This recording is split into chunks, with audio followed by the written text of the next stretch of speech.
რიგში დავიწყოთ იქ, მოგესალმებით პირველ რიგში დავიწყოთ იქიდან, რომ აგრძელებენ ჩვენი სტრატეგიული პარტნიორის შეურაცხყოფას.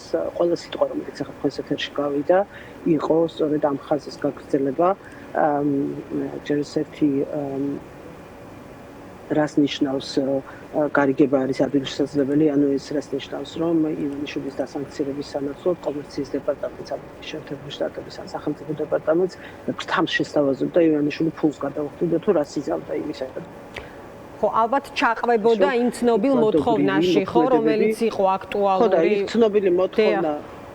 ცნობილი მოთხოვნა იყო ერთადერთი, რჩება ერთადერთი და ჩემი ინფორმაციით ელჩის საქმელით შეხვედრის დროს იყო იგივე, რომ ქვეყანა უნდა დაუბრუნდეს დემოკრატიული განვითარების დღის წესრიგს, ქვეყანა უნდა დაბრუნდეს, გამოვიდეს ძალადობის ციკლიდან, რომელიც არის ყოველდღიურად ესკალირებადი და უნდა დაბრუნდეს ნორმალურ ცივილიზებულ ურთიერთობებში, პოლიტიკურ ძალებს შორის, სამოქალაქო საზოგადოებასთან, საკუთარ მოსახლეობასთან. ეს არის ერთ-ერთი მოთხოვნა, ერთადერთი პირობა. ივანიშვილი თუ მზად იყო ამ პირობაში ჩაყვებოდა, ანუ შეეწყვეტა ძალადობის ციკლი, ის ანეხი, რომელიც საკუთარ მოქალაქეებს და მოსახლეობას მოუწყო.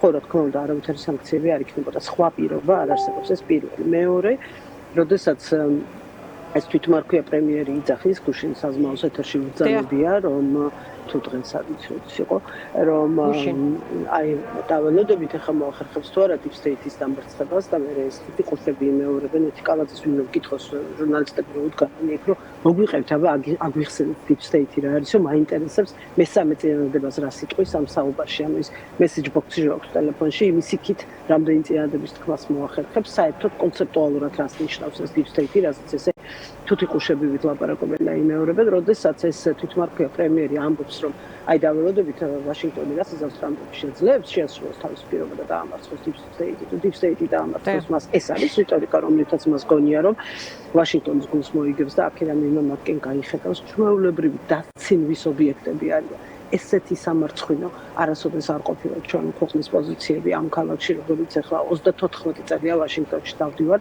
სხვადასხვა მიზეზით სხვადასხვა ფორმით როგორც არასამთავრობო ორგანიზაციის წარმომადგენელი მთავრობის წარმომადგენელი პარლამენტის წარმომადგენელი ოპოზიციური პარტიის რა ვიცი ბევრნაირ სხვადასხვა ტიპის ვიზიტი მქონი არასდროს იმდენი სირცხული არ მიგრძნია საკუთარი ეგრეთ წოდებული ხელისუფლების გამო, რაც ეხლა ხდება. აქ უბრალოდ დასცინა სერიოზულად არავინ არ აღიქვავს არც ერთ განცხადებას, რომელსაც ეკეთებენ და თუ მაგათ გონიათ ახლა თბილისში რომ ტელევიზიების მიკროფონებთან ლაპარაკობენ ეს არავის არ ესმის დღევანდელ ინფორმაციულ საქმეებში. ხო, ნუ ძალიან ცდებია.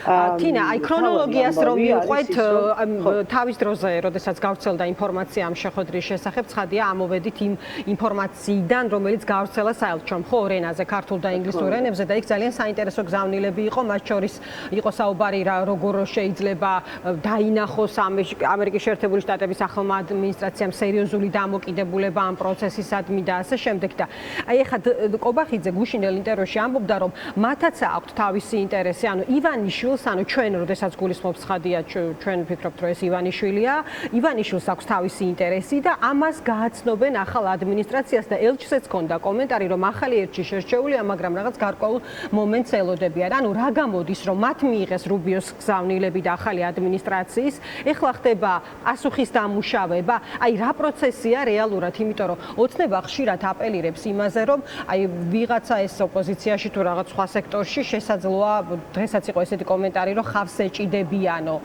და ანუ რეალურ აი ამ პროცესზე რისი თქმა შეგიძლიათ თქვენ როგორც ინფორმირებულ შესაძლო მოქალაქეს ძალიან მალე გამოჩნდება ვინ რა ხავს ეჭიდება თავარი მათი მოქმედების არიანი რა თქმა უნდა გადის მათ ამორჩეველზე იმედის მაყურებელზე ყველაფერს ლაპარაკობენ იმ მათი გულის მოსაგებად ვინც გულში მჯიხს იცემდა 20 იანვრის დროს რომ ახლა ინაგურაციის შემდეგ ყველაფერი შეიცვლება და ყველაფერი სხვაგვარად ხდება ორი თვე გავიდა და არაფერი არ შეიცვალა მათთვის არავის ისინი არ უღიარებია ხელი არავის ჩამოყალიბებია მათთან როგორც კეთილოვანებთან ისეც კი არ ურთიერთობენ არათუ ცივილიზებული და ნორმალური ურთიერთობა რო ქონდათ. აგერ მომავალ კვირას ყველაფერი ნათლად გამოჩნდება ამ დედაქალაქში, ამ ქვეყნის დედაქალაქში, სადაც კონგრესი დაიწყებს მეგობარი აქტის უკვე ოფიციალურად საპარლამენტო განხილვას 27 მარტს არის დანიშნული სენატში საგარეო ურთიერთობათა კომიტეტის ხდომაზე ქრისტეს რიგში ოფიციალურად დამტკიცებულია,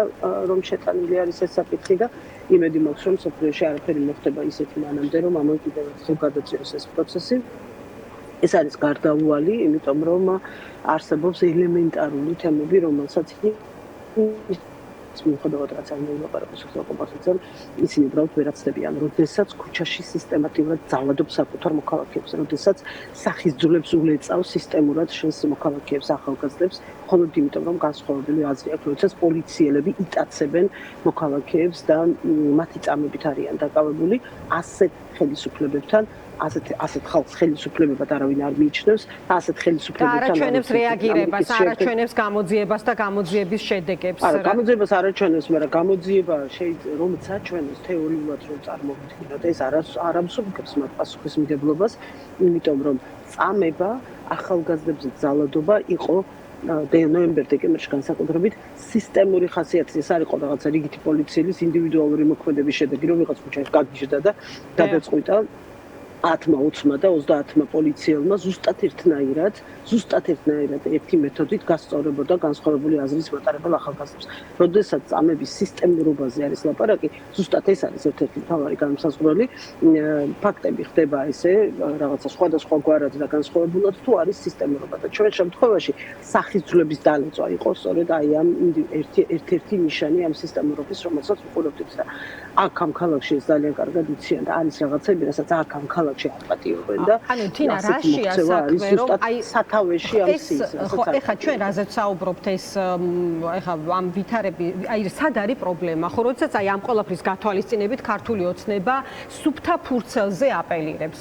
ანუ მათ ხომ იციან შედეგებით, იციან თარიღიც, აი მეგობარი აქტის განხილვის და რეალურად აი პირიქით რომ თქვათ თავად რას ეჭიდებიან ამ პროცესში, ხო? აი ამ რამდენიმე დღეში შემოbrunდებათ რატომ ლაპარაკობენ ამაზე, რატომ იყო კობახიძეს გუშინდელ ტექსტში ეს ფრაზა, რომ აი ნახოთ ვინ დაამარცხებს Deep State-ი პრეზიდენტ ტრამპს, პრეზიდენტ ტრამპი Deep State-ს. ეს არ არის პირველი შემთხვევა, ბოლო 2 კვირის განმავლობაში რამდენჯერმე გაიმეორეს უკვე ეს, რომ აი გონი Deep State-ი ერევა იქ ამერიკას. რატომ ხდება ეს? იმიტომ ხდება ზუსტად, რომ რაღაც ერთგვარ არგუმენტს იქმნიან, რომ ხვალდაზე ყველაფერი ზუსტად ისე სამწუხარი. თუ არ განვითარდება, მაშინ ექნება სათქმელი და ახსნა ამ ყველაფერს. ეს რაღაცა უკანაკარი კონდენს დატოვებული, რომ იმ კარში წარმატებასაც რო უსურვებენ ტრამპს ამ პროცესში, ესეც ვნახეთ, ხო? ხო, ამიტომ მოკლედ აქ ყველაფერი მარტივია, ეს არის პროპაგანდის ელემენტარული წესები და თან ისეთი ძალიან მარტივი წესები არაფერი რამე განსაკუთრებული სირთულის ფორმულებით ისინი არ მუშაობენ, მარტივად ელაპარაკებიან საკუთარ აღმოფხვრებელს, იმედის მაყურებელს, რომ ხალხო ჩვენ კი შეგვიძლია რომ ციანვის მერე ყველაფერი კარგად იქნებოდა, მაგრამ პრეზიდენტმა ტრამპმა კიდევ ტესტი უნდა ჩააბაროს კობახიძესთან. შეძლებს და როგორ შეძლებს და რამდენად სწრაფად შეძლებს რომ დაამარცხოს ეს Deep State. და აი ზიანე ხა თბილისში მყურებენ და აქ ვაშინგტონშიც იმას ნერვიულობენ, რომ აი კობახიძე როგორ ჩაგვიქრული საბა ვინ მოერია ამაში. ნუ ძალიან ეს ყველაფერი. კიდევ ერთხელ ვიმეორებ სამწუხაროდ ვეღარ ვიცინით ამაზე, იმიტომ რომ ძალიან მძიმე განვითარებები ექნება ჩვენი ქვეყნის მომავლისთვის ამ ყველაფერს მაშინ, როდესაც სოფლიო უსაფრთხოების გეოპოლიტიკა თავიდან იქმნება. რაზე ვლაპარაკობთ ჩვენ, რითი ვართ დაკავებული და რა შევხარჯავთ დროს? აი ამ სიმახინჯით, რასაც ახლა თბილისში ხელისუფლება ქვია. კი ბატონო. თინა, ერთი კითხვა მინდა დაგისვათ, თქვენ ახსენეთ, რომ აი კაც შესაბამისი პოზიციას დაინახავენ ისინი შეერთებული შტატებიდან. აი რას ექნება მნიშვნელობა, თქვენ ახსენეთ ასევე პროპაგანდის ძალა და ამ ყველაფერს აქვს ამ პროცესში მნიშვნელობა.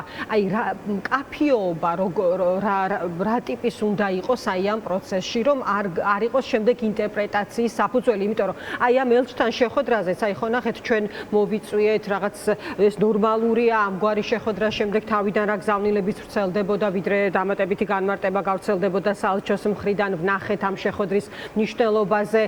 აი ამასთან დაკავშირებით რისი თქმა შეგიძლიათ რეალურად? რა იქნება კაფიო გზავნილი იმ ქმედებების საპასუხოდ, რაზეც ახლა თქვენ ლაპარაკობთ? ხო, სამი სხვადასხვა დონე გვაქვს ხო ამ გზავნილის გამავრცელების ესე ვთქვათ. პირველი ეს არის ის რაც ძალიან მაღალი ალბათობით ნუ არ ვიცი კიდევ ერთხელ თუ მსოფლიოში რამე სრულიად მოულოდნელი ახალი კატასტროფა არ მოხდა მაშინ ვერაფერი ვეღარ გააჩერებს 27-ში მმართველობას, რომელიც სენატშია დაგეგმილი მეგობარი აქტის თავზე. ეს არის პირველი მნიშვნელოვანი გზავნილი, რომელიც ვაშინგტონი გადაწყვეტა, რომ ორპარტიული მხარდაჭერის პირობებში რესპუბლიკელი და დემოკრატი სენატორები ზუსტად ისევე, როგორც ამ წლების განმავლობაში ქართული ხალხის გვერდში, საქართველოს დემოკრატიული განვითარების გვერდში და წითელ ბარათს უღებენ კობახიძის ეგრეთ წოდებული მთავრობის. მეორე, ეს არის სახელმწიფო დეპარტამენტის მხრიდან გაკეთებული განცხადება, რომელიც სავარაუდოდ სწორედ მეგობარი აქტის შემდეგ, რომელსაც მეგობარი აქტის შემდეგ უნდა დავამატოთ და სავარაუდოდ და რა თქმა უნდა არის გზავნილი, რომელიც უბრალოდ პრეზიდენტების გამოდის ხოლმე, პრეზიდენტ ტრამპის განცხადება თუ იქნება რამის საქართველოსთან მიმართებაში. ამაზე მე ვარაუდობ, რომ ჯერჯერობით ამის მოლოდინი არ უნდა გქონდეს, მაგრამ სანამ უკრაინასთან დაკავშირებით საბოლოო შეთანხმებები არ დადგება და ფეხსაცმელები არ მიღებული, ვფიქრობ, რომ სწორედ ამის შემდეგ დადგება ერთგვარად რიგში ჩადგება საქართველოს უკვე თეთრი სახლიდან რეაგირების თვალსაზრისით. ჩვენი მთავარი ხაზი ახლა გადის კონგრესში მეგობარ აქტზე, იმიტომ რომ იმის ადმინისტრაციო, რომ იმის მიუხედავად ვინ არის ვაშინგტონში ხელისუფლებაში, რესპუბლიკელები თუ დემოკრატები, საქართველოს დემოკრატიულ პროცესების მხარდაჭერის მიმართ ამ ქვეყნის პოლიტიკა არ იცვლება, ყველაზე საუკეთესო გზა, თქმა უნდა, კონგრესზე გადის, იმიტომ რომ სწორედ კონგრესიდან გვესმის ორივე პარტიის ხმა და ორივე პარტია ლაპარაკობს, როდესაც ეს რეზოლუციები და გადაწყვეტილებებია მიღებული. ამიტომ ყველანი თვითონ არა მხოლოდ გადაწყვეტილებას 27-ში, არამედ ასევე იმ განცხადებებს, რომელიც გაკეთდება. ჩვენ ვნახეთ, რომ სენატში თავად აქტის ხელახალი რეგისტრაციის დროს როგორც სენატორმა შაინმა, რომელიც დემოკრატია, ასევე სენატორმა რიშმა, რომელიც საგარეო ურთიერთობათა კომიტეტის თავმჯდომარეა და რესპუბლიკელი სენატორია, ორივემ გაავრცელა ერთობლივ განცხადებას, ზუსტად ისე, როგორც ეს ხდებოდა გასული წლების განმავლობაში. ამიტომ მე არ მაქვს განცდა კობახიძისთვის სამწუხაროდ და არა უბრალოდ განცდა, არამედ კითხვა ამბობ ვაშინგტონიდან გერთობით ახლა მე და მქონდა გუშინ სწორედ სენატის საგარეო ურთიერთობათა კომიტეტში ვიყავით პრაქტიკულად მთელი დღე საუბრები, არავით არის მოლოდინი მათ იმისი, რომ ამ თვალსაზრისით აქ რაღაცა დათბობა იქნება, არ უნდა იყოს თავარი ამბავი, აი ეს სუფთაფურცელზე რომ ლაპარაკობენ ახლა ამი მოცემი და ამისთვის რომ ეს განვარტოთ რაზე ლაპარაკობენ. ნასოფთაფურცელი მათთვის ნიშნავს იმას, რომ რაც აქამდე იყოს ეს ყველაფერი უნდა გადავყაროთ, უნდა დავიწყოთ თითქოს არ ან რომელიც შესაძლებელია, ხო? შესაძლებელია ამის ჩახურვა, ანუ ასე გამოდის მათი გაგებით. მათ ასე გონიათ და მას უბრალოდ მათ ასე უნდათ, ეს არის ერთადერთი რაც მათ უნდათ, რომ არც ადამიანები უწამებიათ, არც დემონსტრანტები დაურბევიათ, არც ძალა გადაუმეტებიათ, არც პოლიცია უქცევიათ რაღაცა მარბიელ რაზმებად, არც ქუჩაში ურბენიათ ციტისტებით და ჟურნალისტებს გასწორებიან ფიზიკურად. ანუ არაფერი ეს არ მოხდა რა, ეს ყველაფერი დაიწყოს ყველამ, არც შორის ვაშინგტონმაც უნდა გადავყაროთ და აი ახლა სუფთაფურცლიდან დავიწყოთ და ხოდედას გეფიცებით, ხვალიდან აღარავის არ ვაწამებთ ჟურნალისტებს, პირდაპირ ეთერში თავს აღარ დავისხმობთ და ზურაბ-რუკავასწრებს არ დავამტყრობთ, არც მაგათ შეხვედრას. აი ეს არის სინამდვილეში მარტივ ენაზე რომ გადავთარგმნოთ ის, რასაც ამბობს კობახიძე.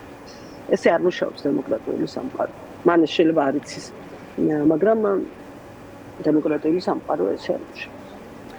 მადლობა. დიდი მადლობა თინა. დაგემშვიდობებით წარმატებას გისურვებთ. თინა ხიდაშელი, არასამთავრობო ორგანიზაცია სამოქალაქო იდეის თავმჯდომარე, საუბრობდა შეერთებული შტატებიდან დღის ამბების პირდაპირ ეთერში.